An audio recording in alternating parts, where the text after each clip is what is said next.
How are you? Every education system on Earth has the same hierarchy of subjects. Everyone, doesn't matter where you go, you think it would be otherwise, but it isn't. At the top are mathematics and languages, then the humanities, and the bottom are the arts, everywhere on Earth. And in pretty much every system too, there's a hierarchy within the arts. Art and music are normally given a higher status in schools than drama and dance. There isn't an education system on the planet that teaches dance every day to children the way we teach them mathematics. Why? Why not? And the consequence is that many highly talented, brilliant, creative people think they're not. Because the thing they were good at school wasn't valued or was actually stigmatized. I think this is rather important. I think maths is very important, but so is dance. Children dance all the time if they're allowed to. We all do. We all have bodies, don't we?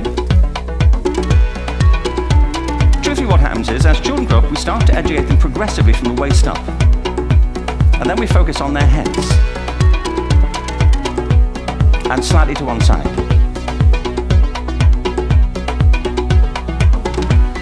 If you were to visit education as an alien and say, what's it for, public education, I think you'd have to conclude, if you look at the output, who really succeeds by this, who does everything they should, who gets all the brownie points, who are the winners. I think you'd have to conclude the whole purpose of public education throughout the world is to produce university professors. They're the people who come out the top. And now I used to be one, so there, And I like university professors, but we shouldn't hold them up as the high watermark of all human achievement. They're just a form of life. Another form of life. But they're rather curious, and I say this out of affection for them.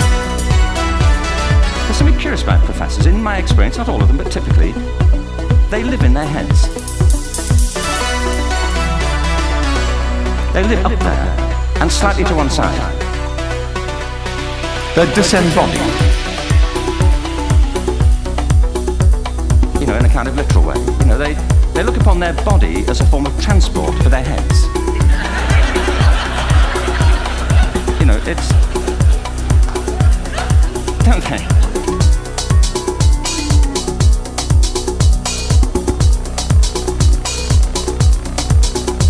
If you want real evidence of out-of-body experiences, by the way, get yourself along to a residential conference for senior academics and pop into the discotheque on the final night. And there you will see it. Grown men and women writhing uncontrollably off the beat. Waiting to it ends so they can go home and write a paper about it. Now, our education system is predicated on the idea of academic ability. And there's a reason. The whole system was invented around the world. There were no public systems of education really before the 19th century. They all came into being to meet the needs of industrialism. So the hierarchy is rooted on two ideas. Number one, that the most useful subjects for work are at the top.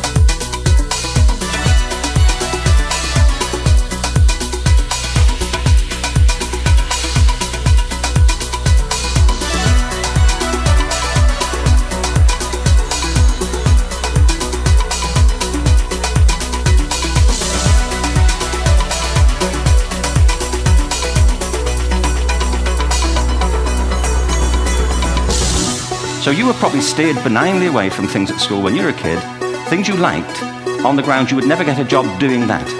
Is that right? Don't do music, you're not going to be a musician. Don't do art, you won't be an artist. Benign advice. Now,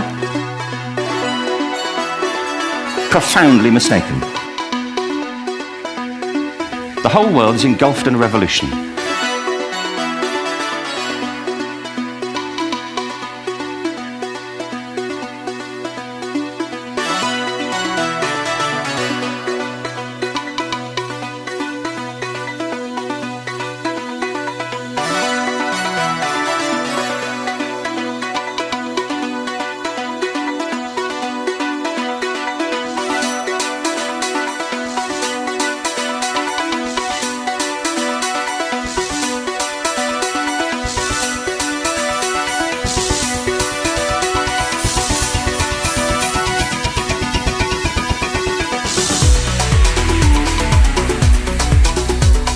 The school in the 30s wrote to her parents and said, "We think Gillian has a learning disorder."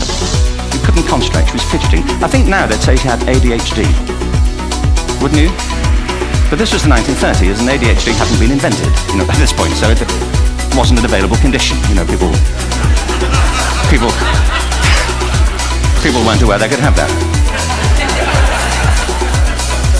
Anyway, she went to see this specialist. So this oak panel room, and she was there with her mother, and she was led and sat on this chair at the end, and she sat on her hands for 20 minutes while this man talked to her mother about all the problems Gillian was having at school. And at the end of it, because she was disturbing people, their homework was always late and so on, little kid of 8, in the end, the doctor went and sat next to Gillian and said, "Gillian, I've listened to all these things that your mother's told me. I need to speak to her privately." So he said, "Wait here, we'll be back, we won't be very long," and they went and left her. But as they went out the room, he turned on the radio that was sitting on his desk. And when they got out the room, he said to her mother, "Just stand and watch her."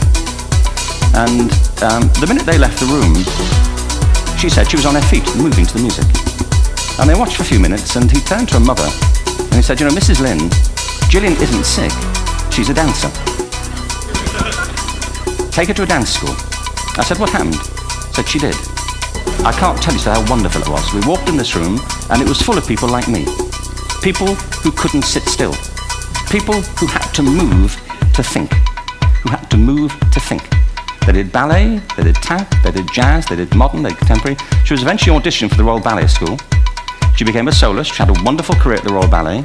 She eventually graduated from the Royal Ballet School, found her own company, the Gillian Dance Company, met Andrew Lloyd Webber. She's been responsible for some of the most successful musical theatre productions in history. She's given pleasure to millions, and she's a multi-millionaire. I believe our only hope for the future is to adopt a new conception of human ecology, one in which we start to reconstitute our conception of the richness of human capacity. Our education system has mined our minds in the way that we've strip-mined the earth. What TED celebrates is the gift of the human imagination. We have to be careful now that we use this gift wisely and that we avert some of the scenarios that we've talked about. And the only way we'll do it is by seeing our creative capacities for the richness they are and seeing our children for the hope that they are.